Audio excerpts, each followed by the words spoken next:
At 3:30, we got the Red River rivalry, baby. We got number 6 Oklahoma, who's 5-0, taking on Texas. Unranked Texas, who's 3-2. Texas favored by 1.5 points, actually, on ABC. John Mateer has gone 95 of 141, thrown for 1,215 yards, 6 touchdowns, 3 interceptions. Torrey Blaylock has had 57 carries for 257 yards and 3 touchdowns. And Isaiah Satania III has had 26 catches for 359 yards and 3 touchdowns. Arch Manning's gone 81 of 135, thrown for 1,151 yards, 11 touchdowns, 5 interceptions. Also leads his team on the ground with 43 carries for 160 yards and 5 touchdowns.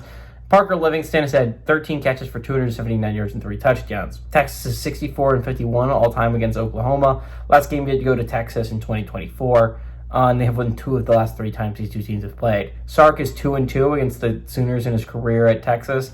Venables is 1-2 against the Longhorns in his career at Oklahoma. Again, very important game for the Sooners. You're talking about a schedule to end the year where you play 5 ranked teams in a row.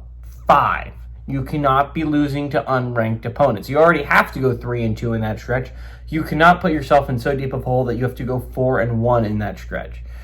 Texas, on the other hand, has put themselves in so deep of a hole they have to win out, right? The loss to Florida last week is bad. That is not a loss that is likely to age favorably for you. The Ohio State loss, it was a loss, but it was a loss that seemed to be aging pretty well. It seemed to be like Ohio State's one of the best teams in the nation. They might not lose a game, and so really it didn't hurt Texas that much.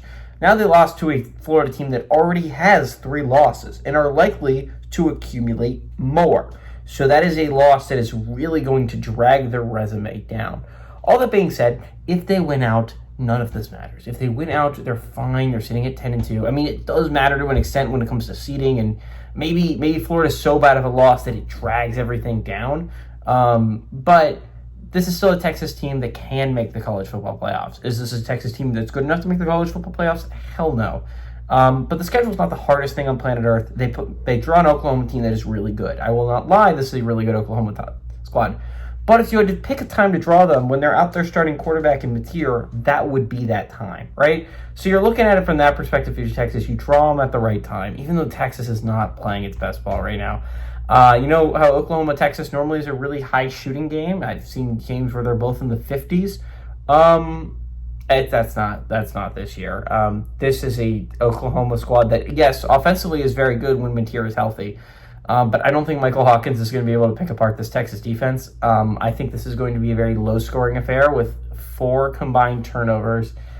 And I like Texas winning it. Like, again, they're favored by 1.5, and I think there's a little bit of a reason why. I think the Longhorns have their back against the wall. I think they find a way to win this game, keep their playoffs alive for another week. It would be a detrimental loss for Oklahoma's. So give me the Longhorns to win, and I like the Longhorns to cover that 1.5 point spread.